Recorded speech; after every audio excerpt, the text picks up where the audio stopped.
Welcome to the Nerd Party. I'm Darren Moser. I'm Philip Gilfus. I'm Daniel Prue. And this is City Alpha 3.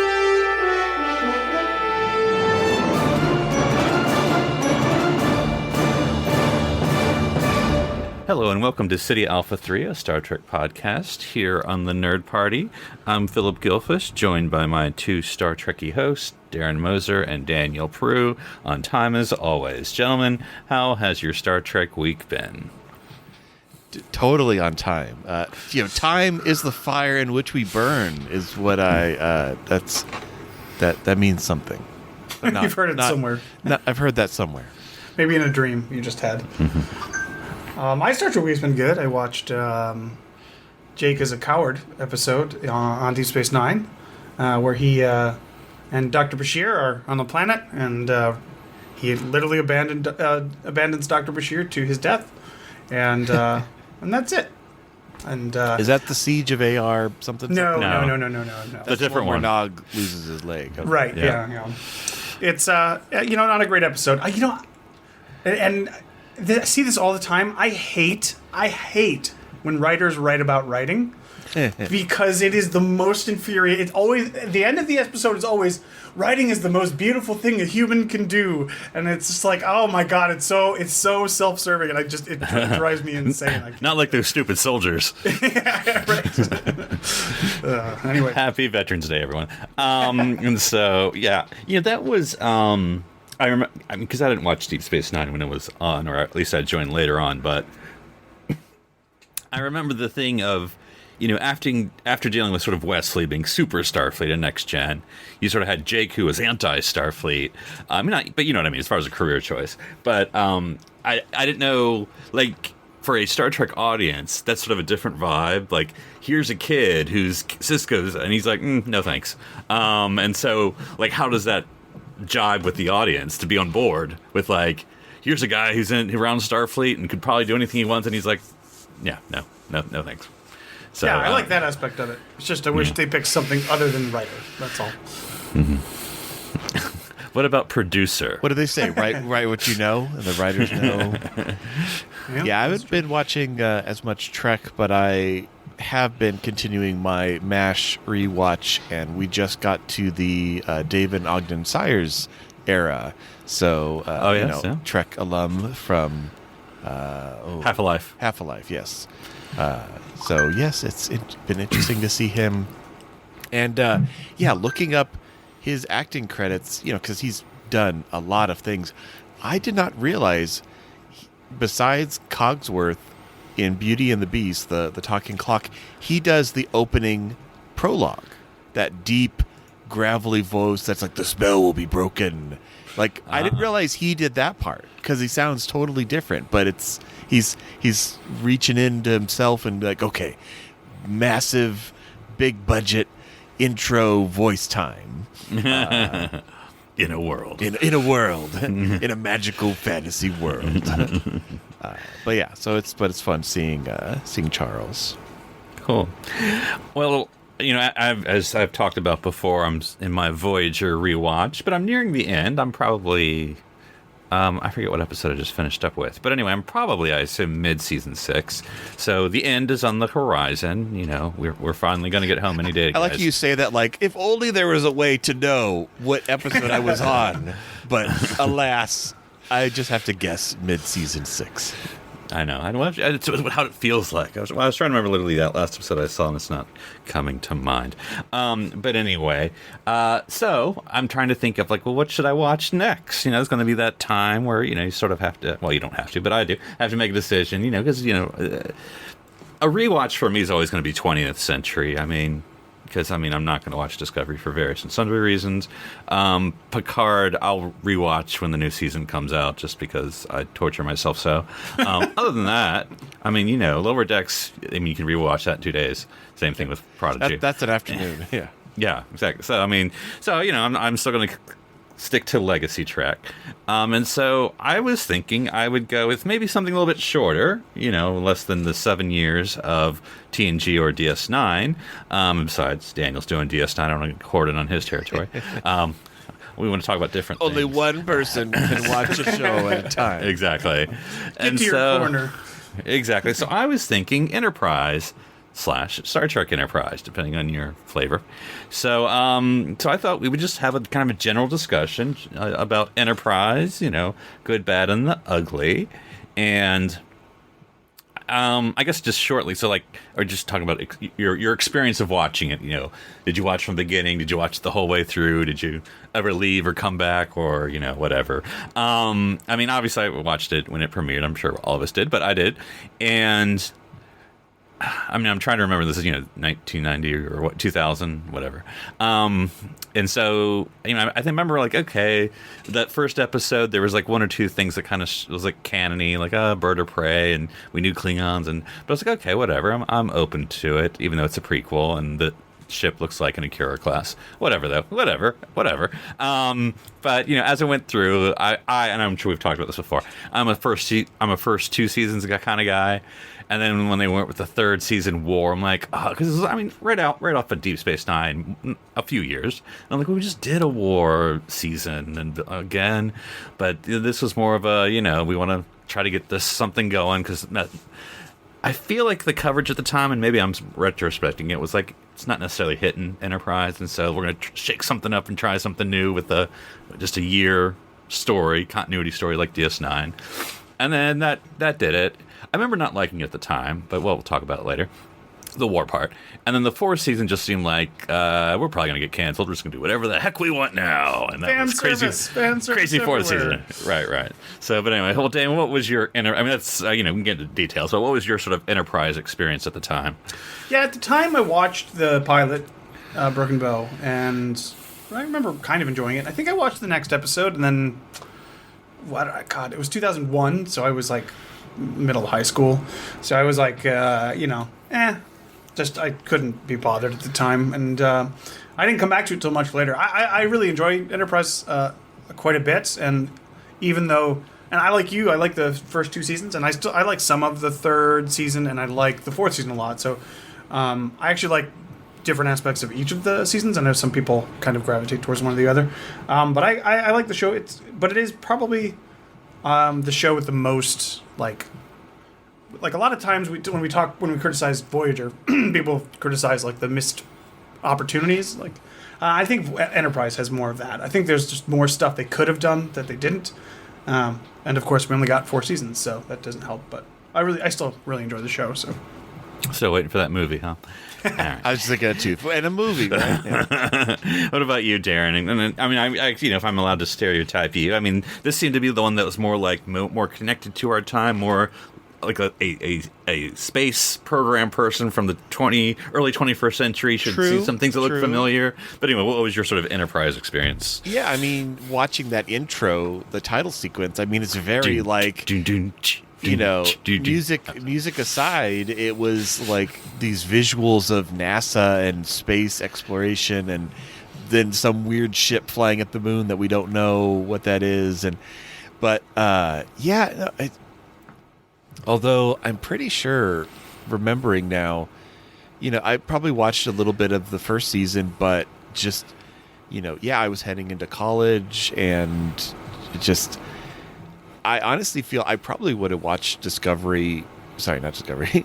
I would have watched that other prequel one. I would have watched Enterprise more if it had been in this era of streaming, when I could have just queued it up and watched it on my own time. But because that wasn't the case yet, it was you're watching UPN. Yeah, you had to be sitting on the couch or the dorm, your dorm bed or whatever, to catch it. And my time was busy, so I remember with Enterprise, just kind of catching a very bit at the beginning, but then just kind of, it's not that it didn't really grab me. It just, I was busy and had other things to do. Just like I've said before, what a lot of our first trek really depends on kind of the timing of our lives, and it was a busy time and there were other things going on. So I didn't really have a big appreciation for Enterprise until rewatching, years later, and kind of coming back around and being like, okay, let me give this a chance, and be like, oh, there's actually a pretty decent show. There's a lot of really good stuff here. Yeah, because I rewatched everything in my life, but I remember doing an Enterprise rewatch probably within the past 5 years. So it's funny I'm going back to it so soon. But I remember the third season originally not liking for a variety of reasons. I mean, you all know me. You know I'm not going to go for a Star Trek War season. I mean, that's not me. I want to see more Starfleet stuff. And then, it also seems like a little bit of like, sorry guys, those first 2 seasons, all right, we're trying something new. And I was like, I liked what you were doing. And I feel like it's a more DS9 thing, which I love. People love DS9. It's not always my favorite necessarily. But I mean, now watching that third season, like you said, Darren, I think when you're streaming the third season and you're hitting episodes like that, it works. Much more than a week, you're like, oh yeah, we're still in this Xindi War that we totally heard of before. That's the other thing, the change in television, air quote, viewing of, the binge season versus the week to week.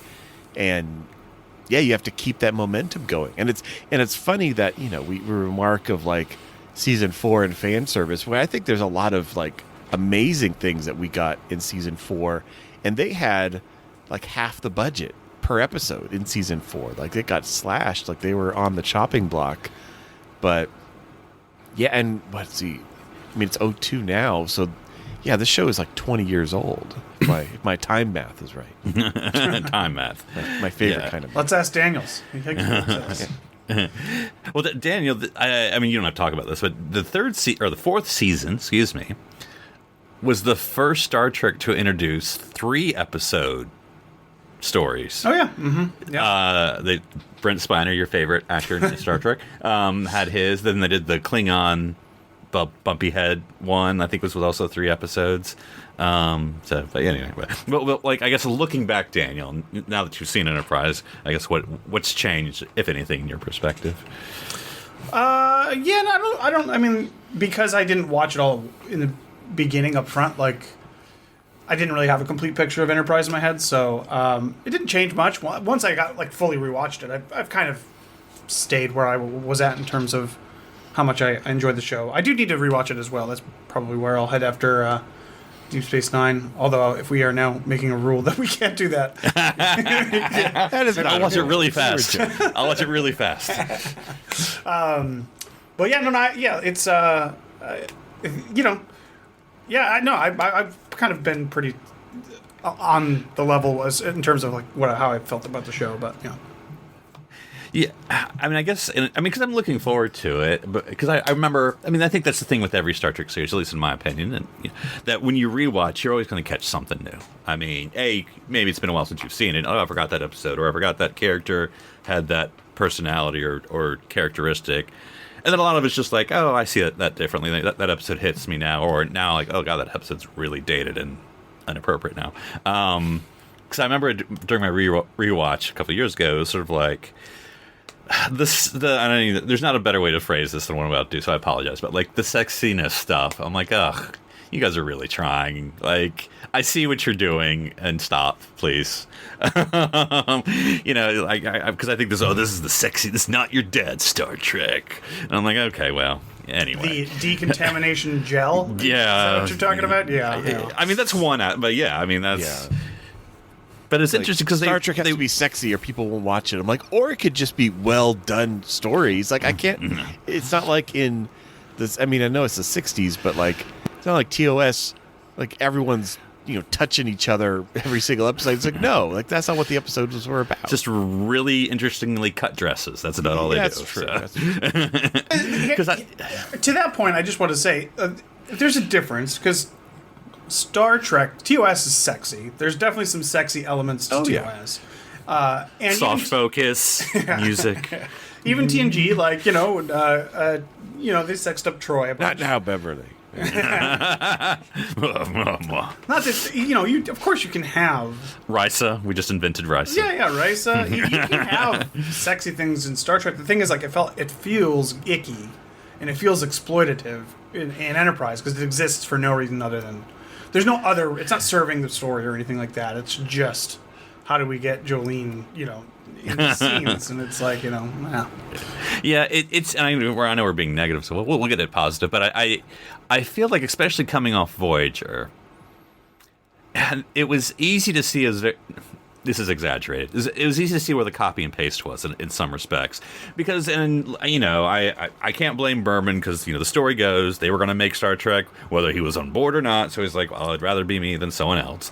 So I mean, obviously, I say obviously, I think we would have all preferred Star Trek took a rest after Voyager instead of just like, all right, next series. I'm like, oh, maybe we need to wait a couple of years. And so I feel like Enterprise kind of suffers from like Trek exhaustion. I mean, TNG and then DS9 and Voyager, and it's like, do we have anything left? Well, it didn't. If I remember my history correctly, wasn't like one of the plans to have like the first year literally be on Earth, and they have it, and they like launch the ship at the end of the first season, which I don't know if that would have been as bad, but it would have been something different. Yeah, I think, and again, I'm not an expert.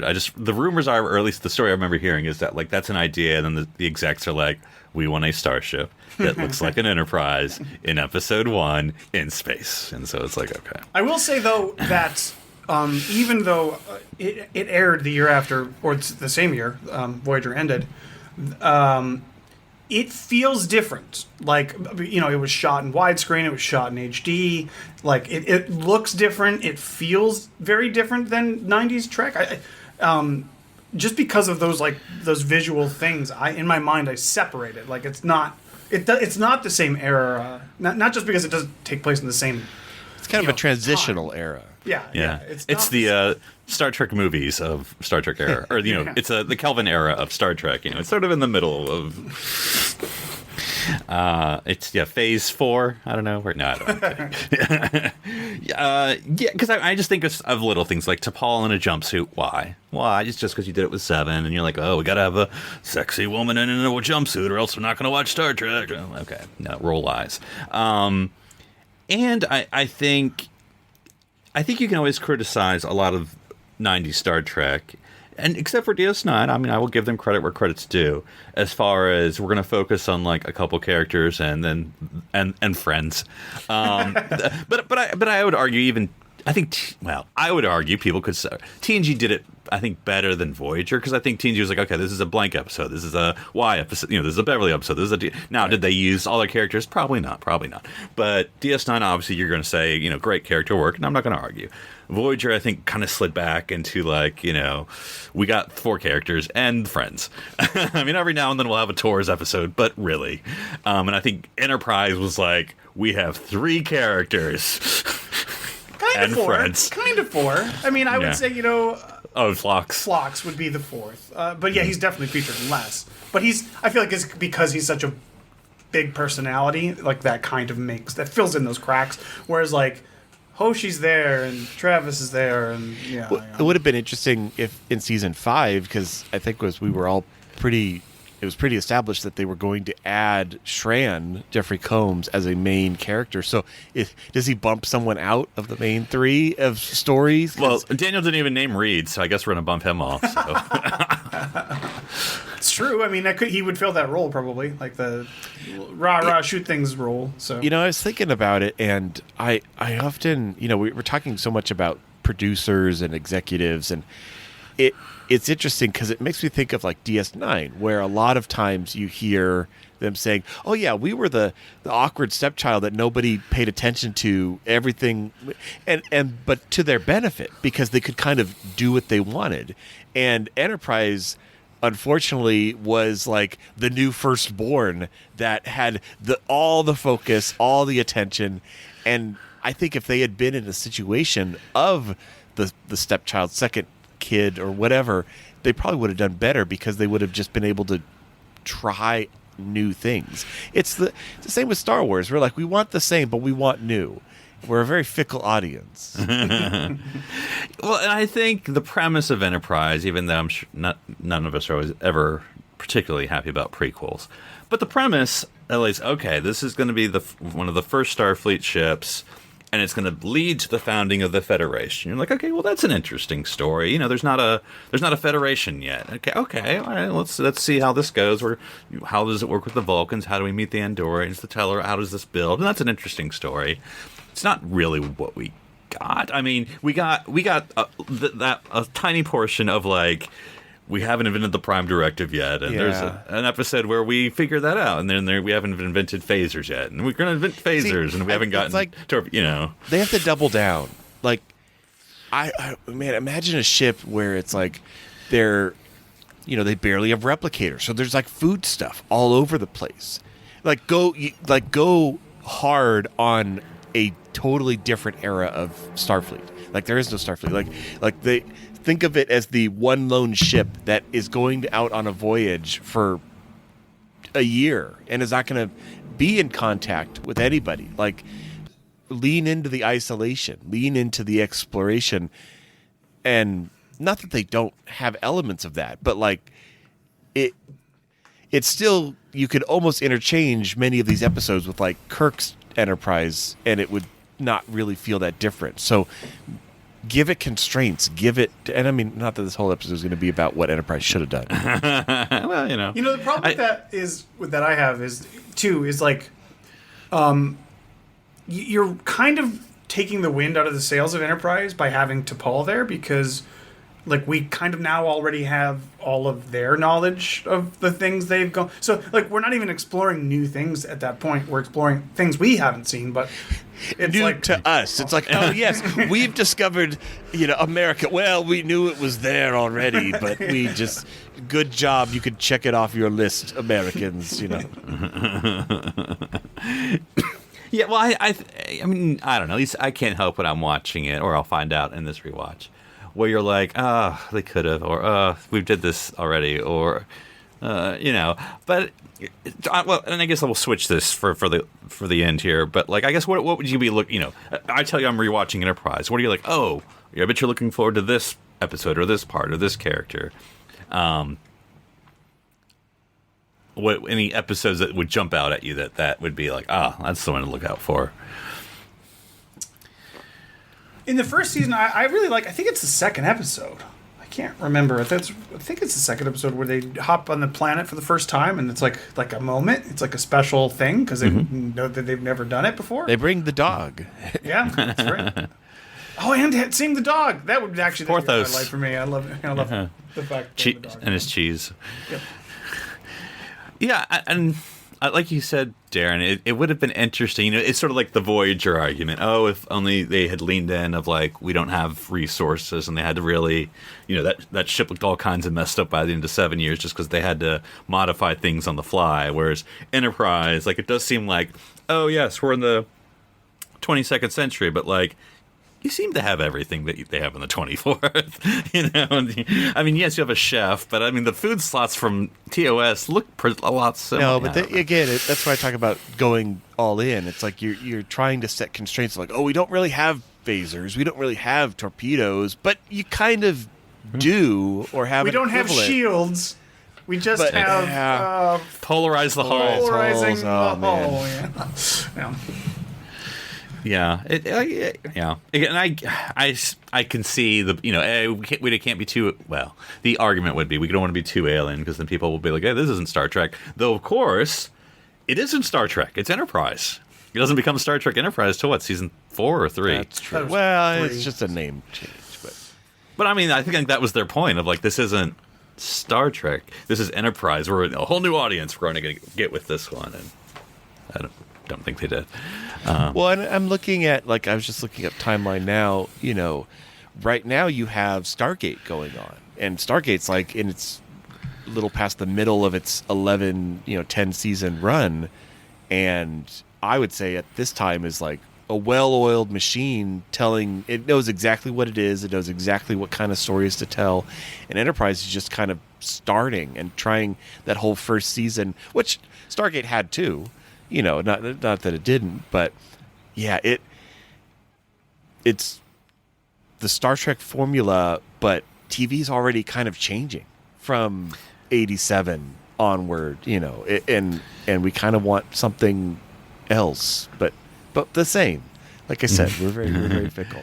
It was certainly, I don't want to say a hard shift, but I mean, it was certainly one of the few series where you can see hard shift, because it's basically like, okay, Enterprise, and you're like, okay, first 2 seasons are like, it's familiar Star Trek, greatest in the world, not the worst in the world, but it's Star Trek that we're familiar with. And they're like, not working. Okay, third season, we're doing something new. And then it's like, okay. Because you can argue there's always subtle things that even in all the Star Trek series, the first season or maybe even the first two seasons are working things out, and the third season or fourth season starts to come to life. Sure you saw that with Deep Space Nine, and we know it is TNG.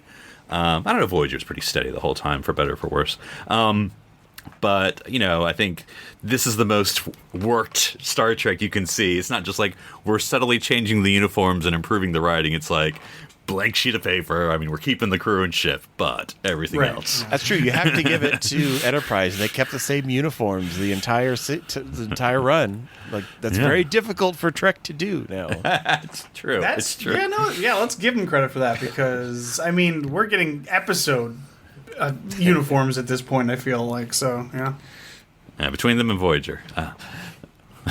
Voyager did it to a stubborner extent. Like, they should know that the uniform changed. We're keeping them. Yep. We're keeping. It must have been budget at that point. I'm sure they just didn't want to do it. So. But no, I kind of want to.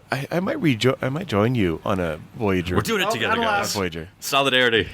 Well, because honestly, I'm like looking over the list of these episode names, and I don't have that knowledge anymore of like, there's a few, like E Squared is the one where there's two Enterprises and, a couple other things. But off the top of my head, I don't remember what these stories are. And there's a lot of good stories that they had to tell, not just in season 4. So, that might like be the nice Webby Web episode, which I can't. I'm trying to think of like early episodes, and that's really tough to do. Go ahead. Well, I was just going to say, I think it's both good and annoying, the early episodes where it's like, we got a starship and we're just going to go explore, and we're like, maybe you should have rules about what you do.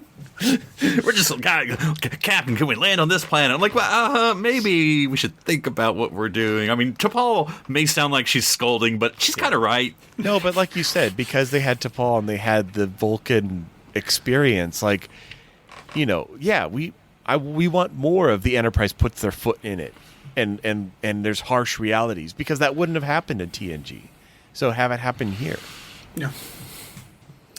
Yeah, so just a lot of exciting things also to look forward to, but I think that's kind of a good thing. It's not like, for me, 2009 Star Trek movie or Into Darkness or Discovery, where the whole time I'm going like, okay, yeah. I see what you're doing, and I like it, but you could have. And I think Enterprise is not as bad, but it's good thinking of like, okay, how would I have done this one?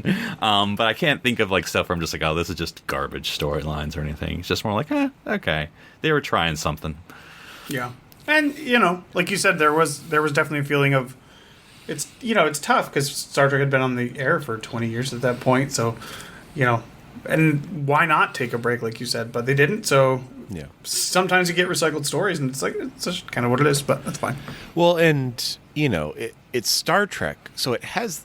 I'm sure as you're making it, you have this feeling in the back of your head, like, oh, well, the last 3 shows. I know Voyager's still going.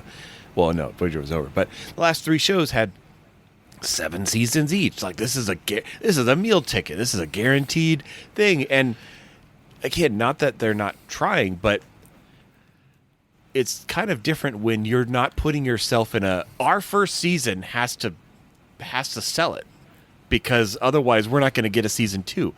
I don't think that's really how they thought, because it's like, oh, we're at least getting a couple of seasons because it's Star Trek, and it's, Paramount's giving it the money, and UPN will live forever. Yeah. Uh-oh. Yeah. Well, just like they did with Voyager. Voyager also was like, it was one of the only shows that didn't get canceled from their first lineup because it's Star Trek.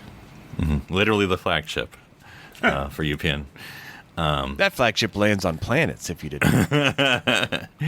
Yeah, and I think, that it's just the prequel trouble, and maybe I think you can say Discovery kind of shakes this off, to say something positive about Discovery.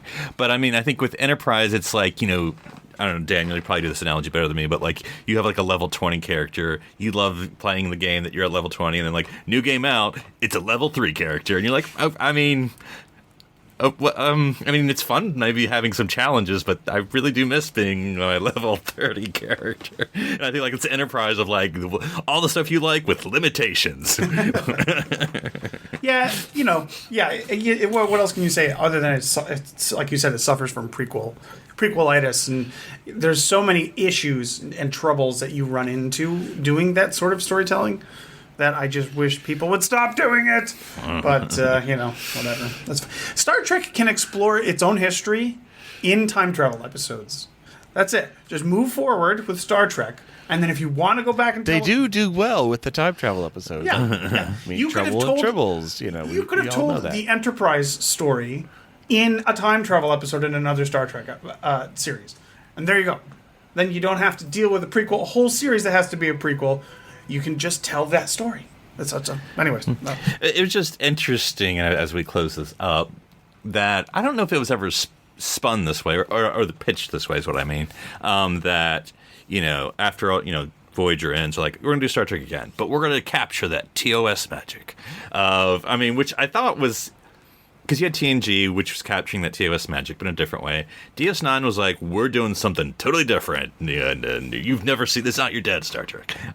Voyager was like, okay, we're going to go back to that TOS magic.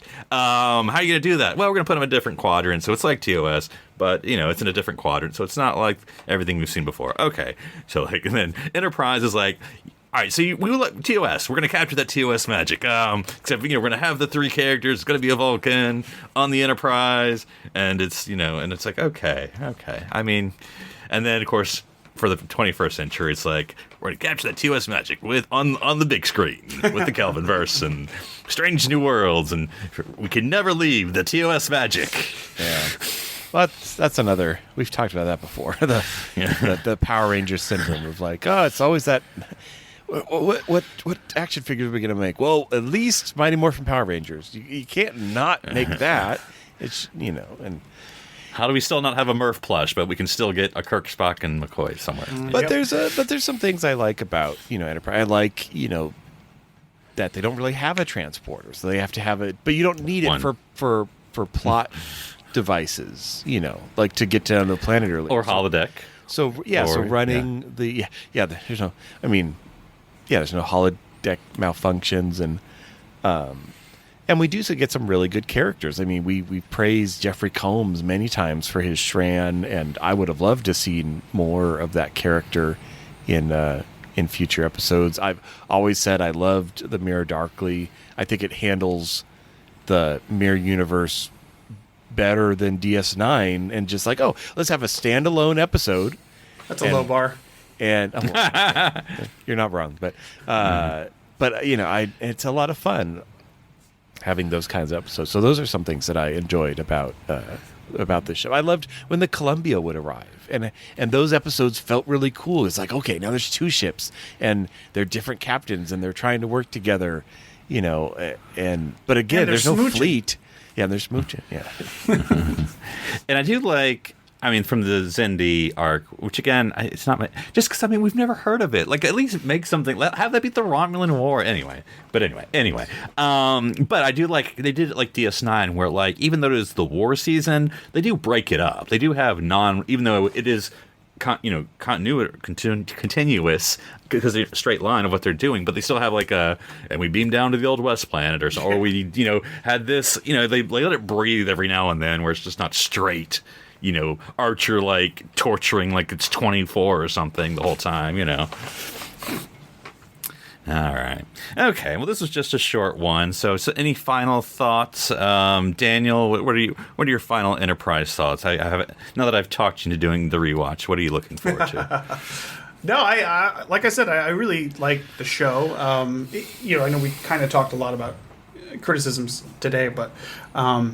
Even despite those sort of issues that it has, I really like Archer as a captain. I think he's great, and Phlox is great, and some of the other characters are okay. But the stories I generally like, and kind of when they do actually live in that world and do actually kind of do the prequel stuff good. Like Darren said, there's no transporters, or they have literally have tow cables on the ship. Like that stuff is cool to me. So no, I look forward to it because, like I said, I think it's more.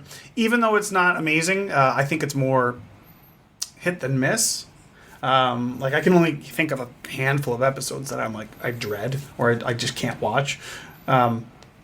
And even though it's only 4 seasons, I think it'll be a really enjoyable rewatch. Yeah, obviously we're not counting the last episode. So Daniel, you'd be looking forward to getting your invitation for breakfast with Captain Archer, right? That's right. That'd be fun. Yeah. Yeah. Cool. Okay. What about you, Darren? Now that we've talked you into it, what are you looking forward to with Enterprise? I always have my favorites. Episode names are failing me, but 2 days, 3 nights. No, the one where they're like repairing the ship, and you actually have the damage that stayed from the mine incident. The Evil Space Station. Space Station, voiced by B'Elanna. And I don't know. It's again, I know I'll remember it as I'm watching it, but there's been enough time since I watched Enterprise that it's kind of be like watching it anew, and because it's like I don't know what's going to happen in this scene or this next part because it's again I just haven't watched it in probably a long time. It's been a long road. The jokes, but no, I'm looking forward to that, and I liked Archer as a captain. I remember when there were rumblings of like what is Enterprise going to be and who's going to be the captain, and Scott Bakula, is a good actor. I'd seen him in Chuck and some other things, and obviously he has the Quantum Leap, but he had that sci-fi pedigree that we were like, okay, we could see him in the captain's chair. So yeah. I mean that was the first star casting. I don't want to say stunt casting, though you could say it. But I mean, the first star in ever of any TNG or Star Trek of any Star Trek, we've never had a name. I mean, TOS was like, this is who we have. Yeah. TNG was, this is who we have. DS9. LeVar was kind of. I mean, at the time, yes, young up and comer. Yeah. Okay. Yeah, he was in his rookie season, coming off of Roots, and So yeah. But but I'm looking forward to it too. I am thinking of like, the temporal Cold War. They never really paid that off. And, but again, if they had stuck with it, I mean, it was an interesting idea, especially with a prequel coming from us, the future. It is an interesting thing to play with, But anyway, so okay, well, everyone, I hope you join us in dry dock as the NX-01 launches for its deep space mission to explore strange new worlds. So until then, I'm Philip Gilfus. I'm Daniel Prue. And I'm Darren Moser. Stranded here on City Alpha 3.